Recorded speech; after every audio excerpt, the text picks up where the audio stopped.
How do you know which color goes where? Because it's a, So, like there's some kind of saying, it's like Yeah, like- glass Oh. over smoke over fire. or smoke something. over fire. So white on the right, smoke over fire, clouds over grass, and chocolate is the way to someone's heart.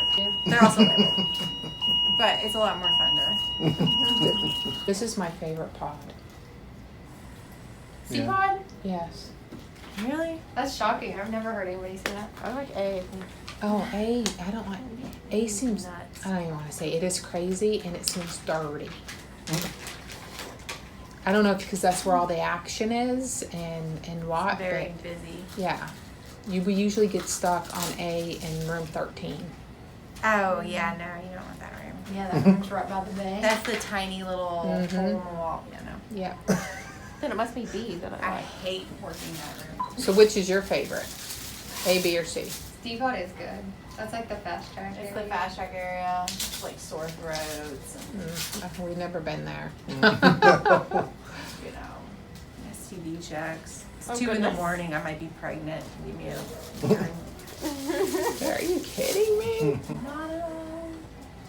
People come to the hospital for the Oh yeah. things that they shouldn't be coming here for. 100%.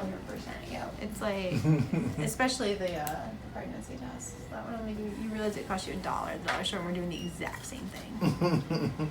I mean, right now your room out there, the waiting room is just I don't know packed. why those are so. So they put in Rocephin already. Is that one good with you guys? Somebody's not happy. I've been in the ER all night. I got to my floor around 5 a.m.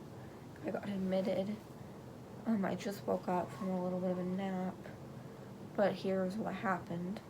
A couple days ago, I decided to reintroduce J-tube feeds for the first time since my gallbladder removal surgery.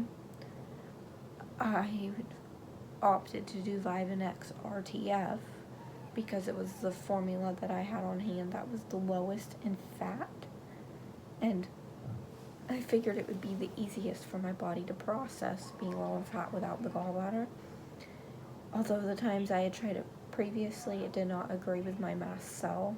Things change very quickly with mast cell, and your triggers are not always consistent, so I felt it would be worth me to entertain the idea and to try it again.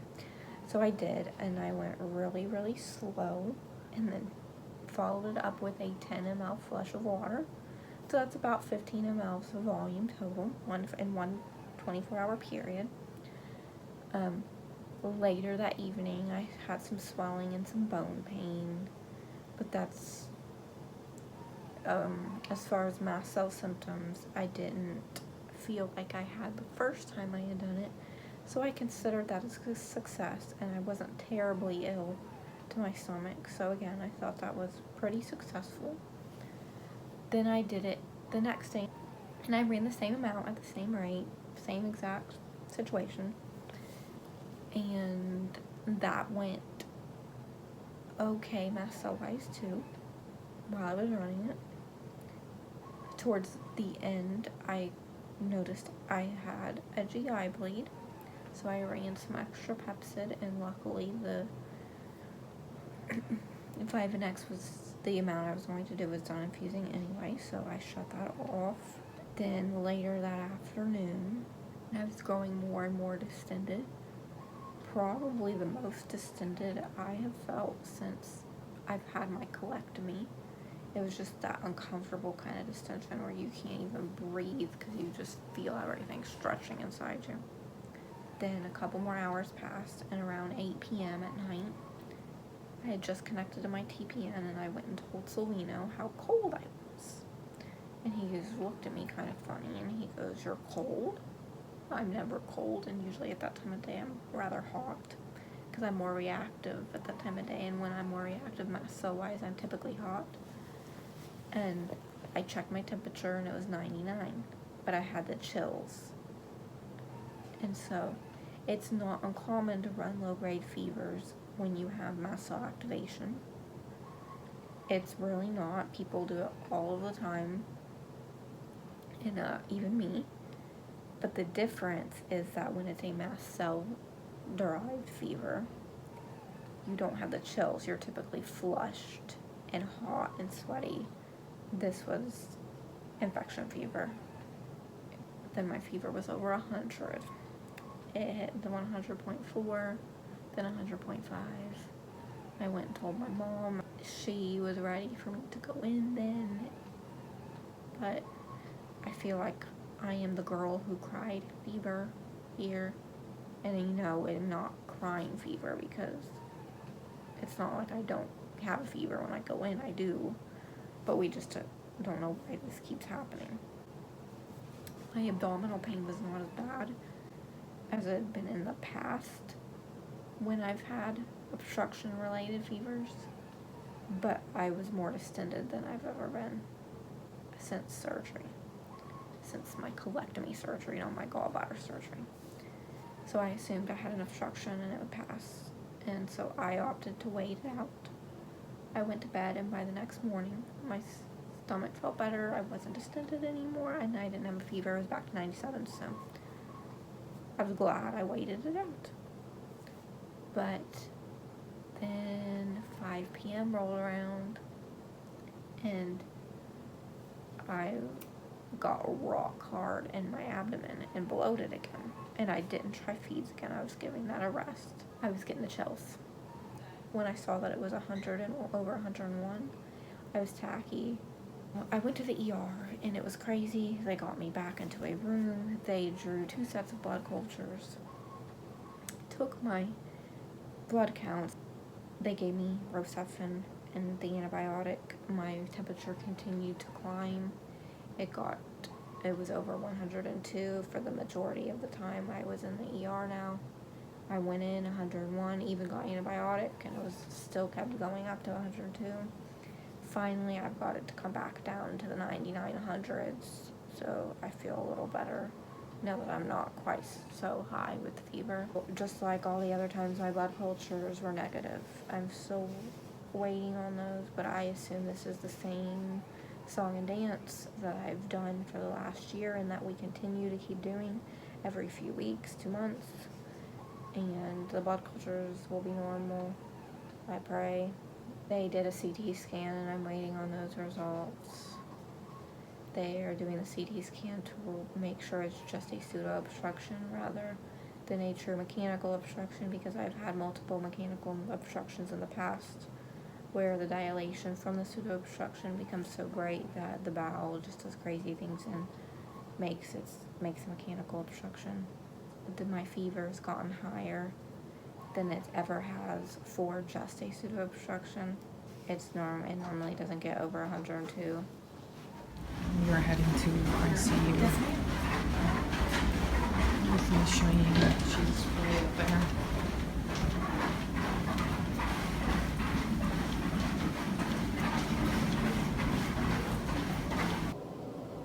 Last night, I spiked a really high fever and was moved to the ICU. It got up to 104.2. We couldn't get it down, and everything just kept getting worse. My vitals just kept getting worse. I'm sorry that cord's in the way, but I don't feel like moving it. They had ice packs all over me. I had to get a cooling blanket. We don't really know what's going on. Still, we know I had a pseudo obstruction, but they did another CT, and that is improved from the last one. But I guess if there's something that happened from that, the damage has already been done. They took more cultures from my line, and we're waiting on those. They gave me Rocephin, which is what the antibiotics they always give me when I have the obstruction, infection phenomena, and this time it wasn't working. It just kept making things worse, and my temperature just kept going up during each infusion. they added Zyvox to the mix, and that one brings my temperature down from 104 to 102 point something. But it's kind of short-lived. It only lasts for a couple hours before it comes back. So infectious disease came by. He still suspected a gut infection. He changed my antibiotic to Zosyn. I've never had it before, but it's an antibiotic that's ran continuously so that it constantly kills bacteria rather than killing a whole bunch of the bacteria at once and then allowing time for it to grow back. I've been running that for a couple hours and I've been doing well with that. I'm getting the chills again. I've been reacting to Zyvox, which is weird because that's always been like my safest antibiotic next to Rocephin. And we can't understand why the Rocephin isn't working when that one targets gut bacteria more so than Zyvox. Zyvox is more of a broad spectrum that covers strep bacteria and staph. One theory is that during my gallbladder surgery 3 weeks ago, there could have been a part of a stone that got stuck in the bile duct, and that can cause fever. They're gonna do an MRCP, but we're waiting for the antibiotic to finish. And I'm getting the chills again, and my temp's back to 102. And I really don't want another night like last night with all the ice packs and the riggers and being so freaking cold. My hair is greasy. I just realized that. This has been one of the most frustrating admissions ever.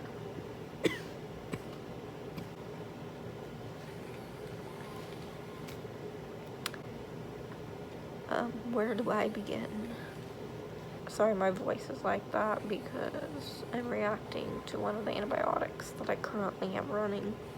They thought that at first the infection was coming from my central line, my blood cultures, and my line cultures are negative still, and it's been 72 hours now, so that's a pretty good indication that whatever is going on is not in my blood. So it is not sepsis, which is a good thing. Infectious disease, agreed. The one infectious disease doctor that was originally on when I got here on Sunday was amazing. And he also, this was even before cultures came back, he switched my antibiotic from Rocephin to Zosyn because Rocephin can cause biliary sludge. So the infectious disease thought I had some sort of intestinal infection. But unfortunately, the good infectious disease doctor went off his rotation that very next day.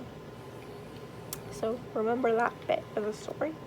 They did an MRI next to rule out if maybe a stone or sludge got stuck in the bile duct from my gallbladder surgery. My MRI was normal. That is not the source of the infection. They tested for C. diff on a whim because I do have a lot of diarrhea. That was negative. They tested for a couple other intestinal infections from like the stool, and some of those came back negative, the others were still waiting. The Zosyn has kept my temperatures from 104 plus all the time to now I run 101 Then in the afternoons, I get a little bit of a reprieve and my temperature goes back to normal. Nobody understands what exactly is going on to cause this and why it was related to feeds. I'm getting a tube change tomorrow because of all the gallbladder issues that I was having. I hadn't really messed with my tube in 6 weeks. I didn't flush it either. It was making me sick, and I wasn't using the J-port anyways. The theory that some have is that when I ran my Vivanex RTF and followed it with my flush, for the first time in 6 weeks, I sent an influx of bacteria into my system that my compromised intestines just couldn't fight off. Nobody knows exactly what's going on for certain, and it's been really scary because I've just been so sick, yet nobody knows what to do. The infectious disease rounded this morning. He said that they were going to pull the Zyvox if my cultures were still clear after 72 hours, which we all agreed with. And this man, he just comes in wearing cologne, mind you, so he comes in, he sets me off every single time. Like, that right there just is rude and shows you don't care about your patients. You don't knowingly go in wearing perfume. In the past, I had him when I was septic with a line infection back in 2016. We had asked him to please step out of the room because his aftershave cologne was bothering me, and that I felt like a reaction was going to come on if he stayed in my presence longer. And he did that, but then he has the audacity to come back in the next day with the same cologne on. Hasn't the submission just been terrible? It's been probably the worst one ever. It's still, I really hated VCU.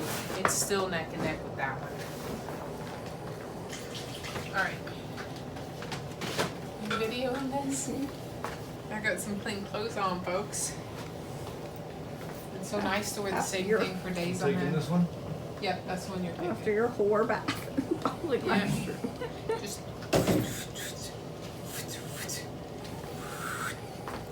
the stinky parts. Better not put this on YouTube, shot yet. Not only does the guy trigger me, but then he says that I don't have an infection. And I said someone doesn't run 104 fever without having an infection. And I am responding to the antibiotics.